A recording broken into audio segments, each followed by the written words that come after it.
2025 saw the release of Clair Obscure Expedition 33, a brilliantly crafted turn-based RPG with an amazing story about perseverance, grief, and art. I think it was deserving of all of the love it got last year, both critically and commercially. It is truly the everything everywhere all at once of video games. Read this Letterboxd review to understand what I mean by that. Despite all of that, when I look back at the games I played in 2025, Expedition 33 won't be the first thing that comes to mind. It will be the critically acclaimed MMORPG Final Fantasy XIV.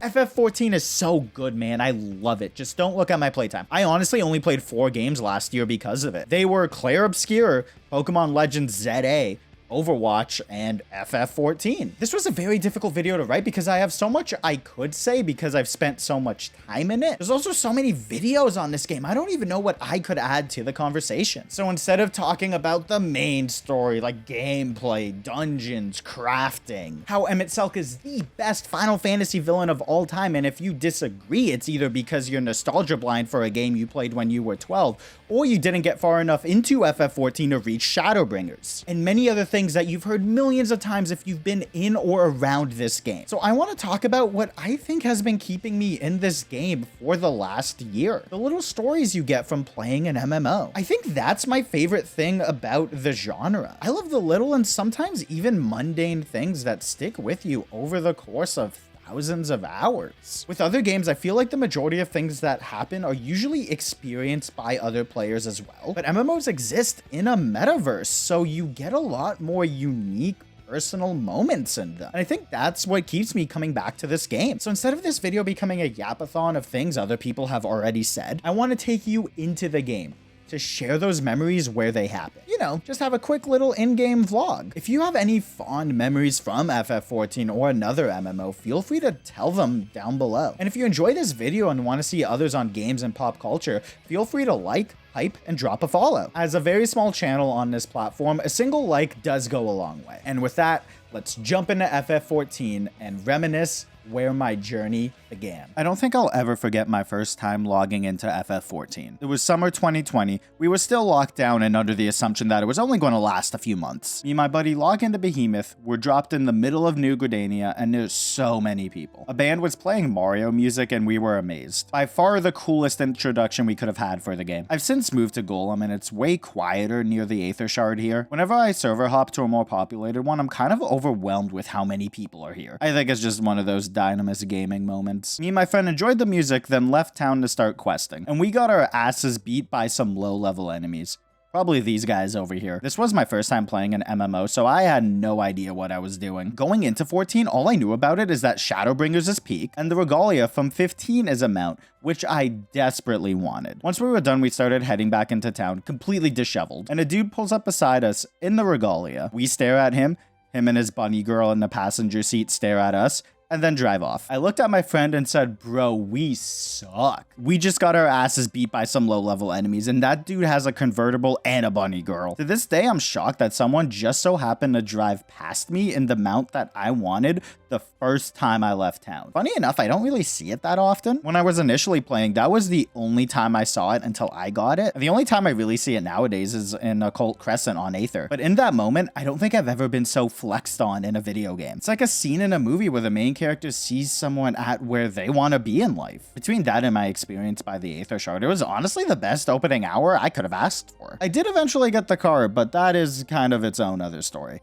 I have a really bad habit when it comes to reading guides on things. I'll read one part of it, assume I get it, go and try it, and realize I don't know what I'm doing. It doesn't matter if I'm looking up a guide for like a video game or like any software. I am reading that article or watching that video up until the point where I think I get it. Naturally, I did this when looking up how to unlock the Regalia. All I got from some old Eurogamer article was that I needed 400,000 MGP or something like that at the Golden Saucer, so I got on that grind.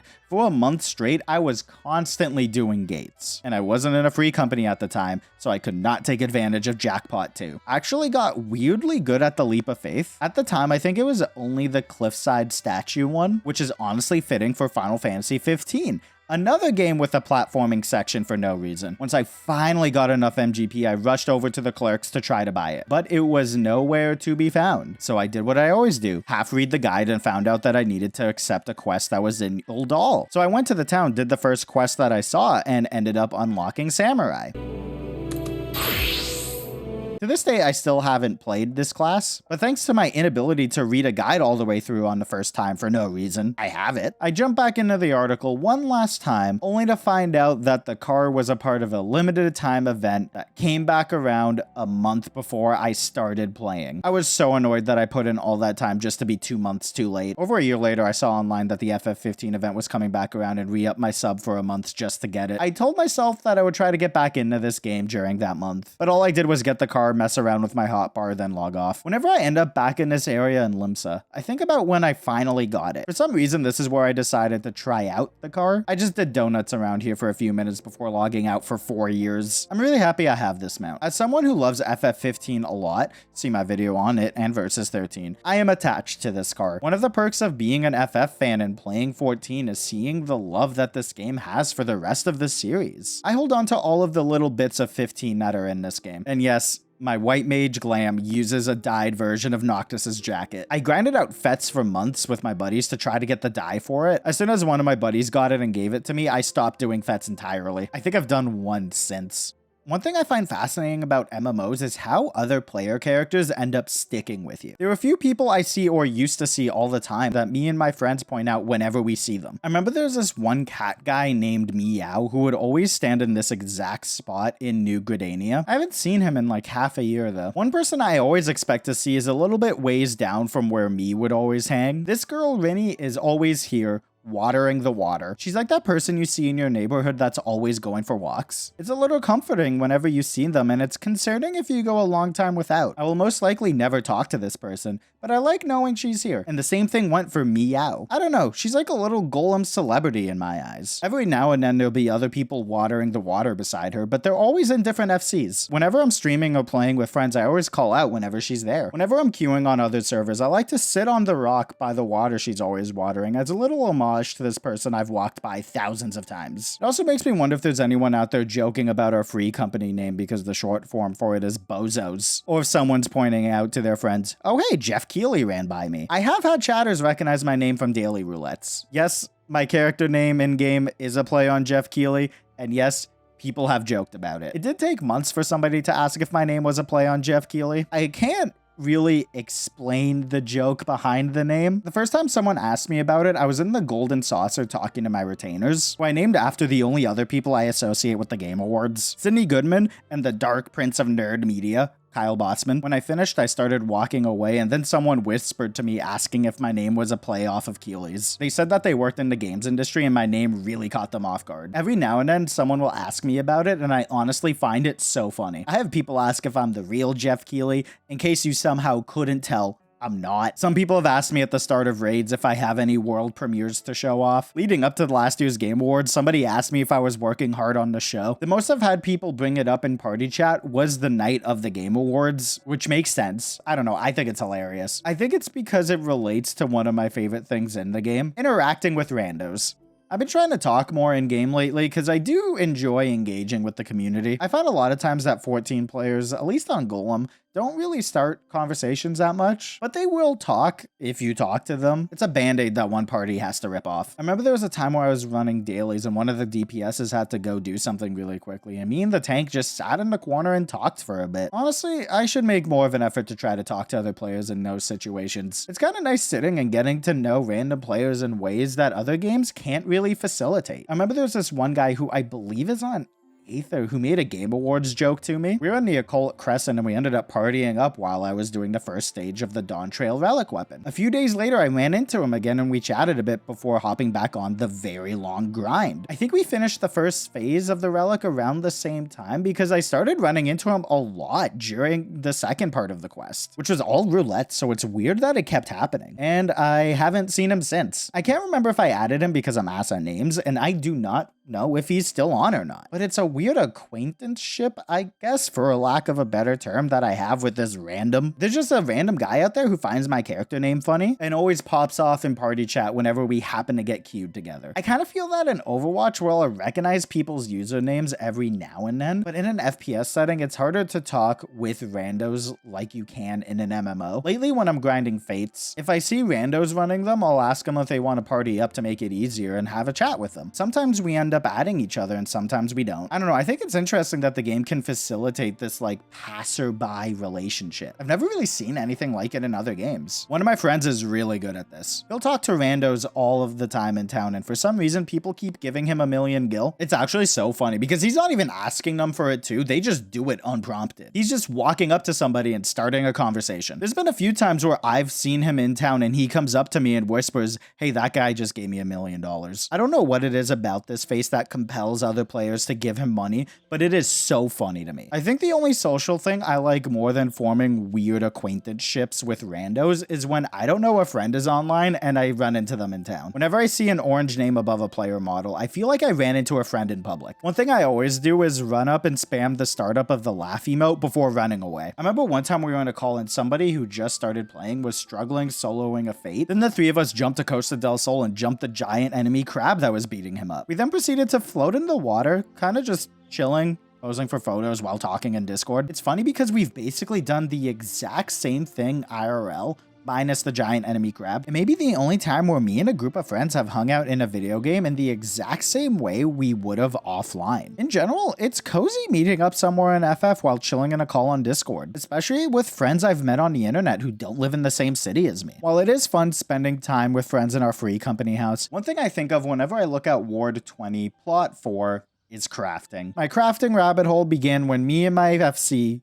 got our first house. That was a whole thing within itself. When we finally hit the member count and had the money for a house, we learned that we had to wait a bit longer before we could bid on one. Luckily, the housing crisis hasn't hit Golem too hard, unless you're looking for a large plot. When I started decorating my room, which is something I never finished doing, by the way, I ended up spending all my money on furniture, but then I realized if I picked up crafting, then I would be the guy making bank on furniture. So I started gathering because it wouldn't make sense to spend the money on the materials if my goal was to make money. I think I stopped doing MSQ for a month when that rabbit hole started. I was right before Shadowbringers 2, something that I waited years to play. I caught the crafting bug hard. Except for Culinarian. I don't want to deal with monster drops. I don't think a mechanic in a video game has ever made me spiral so hard before. To this day, I still haven't built anything for my room because I'm so busy doing other things in the game. Maybe one day I'll start building furniture and selling it on the market board, but I do have that thriving crystal mommy business, so maybe I don't need to. I think I've spent more time harvesting shards and crystals in this game than I have playing other video games. So much of my time watching It's Always Sunny in Philadelphia has been accompanied by the sounds of me bonking trees. If you've ever bought 100 shards or crystals on Golem,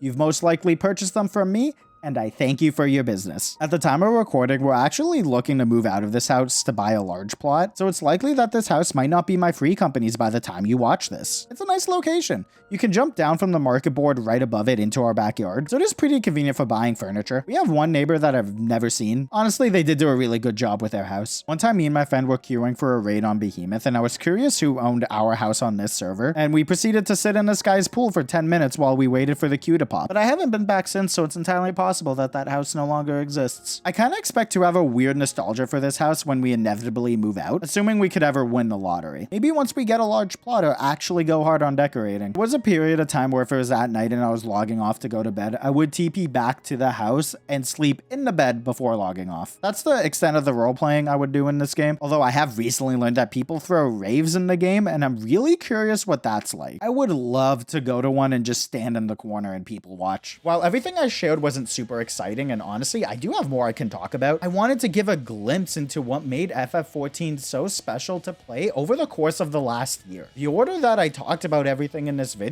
is just the order of how I remembered everything. I think I just love all of the little interactions that other games don't really provide, on top of all of the other stuff that makes gaming with friends fun. There isn't a game out there that's given me this sense of community before. In other multiplayer games, the character you're controlling isn't you. But in an MMO, whenever I see my friends or randoms characters in game, I don't feel like I'm seeing their characters. I feel like I'm seeing them. And it's an awesome way to hang out with people that you don't really see too often, if at all, IRL. Honestly, it's a digital third place. I hope you've enjoyed this video. If you ever see me in-game, feel free to say hi or let me know that you watched this video. Feel free to share any of your own stories in the comments below. I would honestly love to hear what keeps you playing MMOs. If you really enjoyed this video, like, hype, and while you're down there, subscribe. Follow me on other platforms if you want.